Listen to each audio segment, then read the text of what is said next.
नमस्कार साथियों, स्वागत है आपका मेरे यूट्यूब चैनल में। साथियों, आज का वीडियो एसएससी एमटीएस को लेकर महत्वपूर्ण प्रश्नों का संग्रह आपके लिए प्रस्तुत है। साथियों, इस वीडियो में प्रीवियस ईयर के वो सारे प्रश्न लिए गए हैं जो कि एसएससी एमटीएस में बार बार पूछे गए हैं और पूछे जाने की काफ़ी अधिक संभावना है, क्योंकि साथियों रिपीटेड प्रश्न ही आपके एग्जाम में आपको देखने को मिलते हैं। तो इस वीडियो में आप वे सारे प्रश्नों को देखने वाले हैं जो कि आपके एग्जाम में आने की बहुत अधिक संभावना है। साथियों, 99% चांस है कि यहाँ से आपके एग्जाम में साथियों प्रश्न आपको देखने को मिलेंगे। तो आप वीडियो पर कंटिन्यू बने रहेंगे और सभी प्रश्नों को नोट करते चलेंगे। यदि किसी कारणवश या समय की कमी के कारण आप नोट नहीं कर पा रहे हैं प्रश्नों को, तो आप हमारे टेलीग्राम से जुड़ सकते हैं। लिंक आपको डिस्क्रिप्शन में मिल जाएगा, ताकि साथियों ये सारा कुछ पीडीएफ आप उसमें बिल्कुल फ्री में पा सके। वीडियो में आगे चलने से पहले आपको बता दें साथियों कि इस चैनल में आपकी कंप्लीट एसएससी एमटीएस की तैयारी हमारे द्वारा करवाई जाती है। जीके जीएस जो कि आपका बेस है एसएससी एमटीएस का, जिसके आधार पर आपका मेरिट बनता है। उसके बाद साथियों इंग्लिश, खैर हम इंग्लिश की गारंटी तो नहीं ले सकते हैं, लेकिन जीके जीएस में आपके फुल स्कोर करने की जिम्मेदारी हमारी है। तो आप यदि चाहते हैं कि आपके जीएस का बेस मजबूत हो, आप अपने एग्जाम में फुल स्कोर करें जीके जीएस में, तो साथियों उसके लिए आप हमारे चैनल को सब्सक्राइब अवश्य कर दीजिए, ताकि हम इस चैनल के माध्यम से आपकी तैयारी को बेहतरीन कर सके और आप भी साथियों अपने एग्जाम में बेहतरीन स्कोर कर सके। इस चैनल के माध्यम से साथियों आपको कंप्लीट जीके जीएस की तैयारी एसएससी एमटीएस एग्जाम के लिए करवाई जाएगी।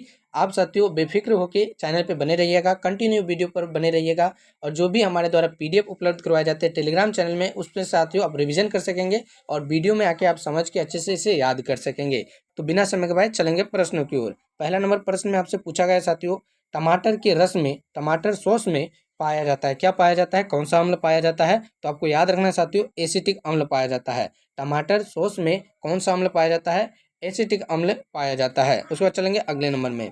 अगला नंबर में आपसे पूछा गया है साथियों, बायोलॉजी के जन्मदाता अर्थात विज्ञान के जन्मदाता, जीव विज्ञान के जन्मदाता किसे कहते हैं? तो आपको ये चीज़ भी याद रखना है, आपके एग्जाम के लिए काफ़ी महत्वपूर्ण है। अरस्तु जी को, अरस्तु जी को साथियों बायोलॉजी का जन्मदाता अर्थात पिता के रूप में जाना जाता है। इसे जीव विज्ञान अर्थात बायोलॉजी अर्थात जीव विज्ञान साथियों, साथ ही साथ जंतु विज्ञान का जनक भी कहा जाता है। उसके अलावा यदि आपसे पूछ लिया जाए पादप विज्ञान का जनक किसे कहते हैं साथियों, तो आपको वो चीज़ भी याद रखनी है कि पादप विज्ञान का जनक थियोफ्रेस्टस को कहा जाता है। ये चीज़ आपको याद रखनी है, आपके एग्जाम के लिए काफ़ी महत्वपूर्ण है।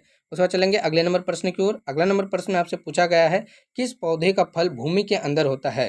तो साथियों आपको याद रखना है, मूंगफली एक ऐसा पौधा है जिसका फल जो होता है भूमि के अंदर होता है, जमीन के अंदर होता है। आपको ये चीज़ याद रखनी है। उसके बाद अगला नंबर में आपसे पूछा गया साथियों, कोशिका को निश्चित रूप कौन प्रदान करता है? तो कोशिका भित्ति, कोशिका भित्ति। आपको ये चीज़ भी याद रखनी है, आपके एग्जाम के प्रीवियस ईयर का प्रश्न है साथियों, काफ़ी महत्वपूर्ण प्रश्न है। अगला नंबर में आपसे पूछा गया है, पत्तियों को हरा रंग किसके द्वारा प्राप्त होती है? तो आपको ये चीज़ याद रखनी है कि पत्तियों को हरा रंग क्लोरोप्लास्ट के द्वारा प्राप्त होती है। क्लोरोप्लास्ट के माध्यम से, साथ ही साथ साथियों आपको जल, सूर्य के प्रकाश और कार्बन डाइऑक्साइड के माध्यम से साथियों कि कोई भी पेड़ पौधा अपना भोजन बनाता है, पोषण जिसके माध्यम से साथियों वो अपना पोषण करता है। तो पेड़ पौधों में क्लोरोप्लास्ट की उपस्थिति होना अनिवार्य है। यह साथियों पेड़ पौधों के भोजन बनाने में काफ़ी सहायक होता है। उसके बाद चलेंगे अगले नंबर में। अगला नंबर प्रश्न में साथियों आपसे पूछा गया है, राष्ट्रीय पर्यावरण अभियांत्रिकी संस्थान कहाँ पे है? तो साथियों आपको याद रखना है, नागपुर। नागपुर कहाँ पे साथियों? उत्तर प्रदेश में है। ये चीज़ आपको याद रखनी है। अगला नंबर प्रश्न है, भूरी क्रांति किससे संबंधित है? तो भूरी क्रांति का संबंध जो है साथियों उर्वरक के उत्पादन से है। कमेंट करके आपको बताना है साथियों कि हरित क्रांति, हरित क्रांति का संबंध किससे है और हरित क्रांति का जनक किसे कहा जाता है? इसका जवाब आपको कमेंट करके देना है साथियों। यदि आपको हरित क्रांति का जनक नहीं पता है और यह किस क्रांति से संबंधित है, किस फसल से संबंधित है, आपको ये बात भी जानकारी नहीं है, तो साथियों आप कमेंट में जाइएगा और क्वेश्चन जरूर कीजिएगा कि हरित क्रांति का जनक किसे कहा जाता है, इसकी शुरुआत कब हुई एवं साथियों किस फसल को लेकर संबंधित है और इसका क्या असर पड़ेगा, सभी कुछ आपको डिटेल में बता दिया जाएगा रिप्लाई के माध्यम से। साथियों प्रश्न को कमेंट जरूर कीजिएगा यदि आपको ना पता हो, यदि पता है तो कमेंट करके जरूर जाइएगा, जिससे कि आपकी तैयारी का आकलन हम कर सके और उसी के माध्यम से आपको तैयारी करवा सके। अगले नंबर प्रश्न में साथियों आपसे पूछा गया है, मादा पशुओं में बच्चे पैदा होते समय कौन सा हार्मोन अधिक सक्रिय होता है? तो आपको याद रखना है ऑक्सीटोसिन हार्मोन।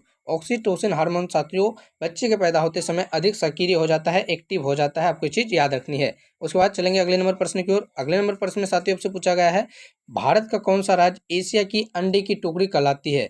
जनरल एग्जाम के बच्चों के लिए प्रश्न काफी इंपॉर्टेंट है, हालांकि आपके एसएससी एमटीएस को लेकर भी प्रश्न काफी बार पूछे गए हैं। तो अंडे की टोकरी के रूप में साथियों, एशिया के अंडे की टोकरी के रूप में हम लोग भारत का आंध्र प्रदेश राज्य को जानते हैं। प्रश्न काफी महत्वपूर्ण है। चलते हैं अगले नंबर में। अगले नंबर में साथियों आपसे पूछा गया है, भारतीय पशु चिकित्सा अनुसंधान कहाँ स्थित है। तो बरेली। कहाँ स्थित है साथियों, बरेली में स्थित है। आपको चीज याद रखनी है।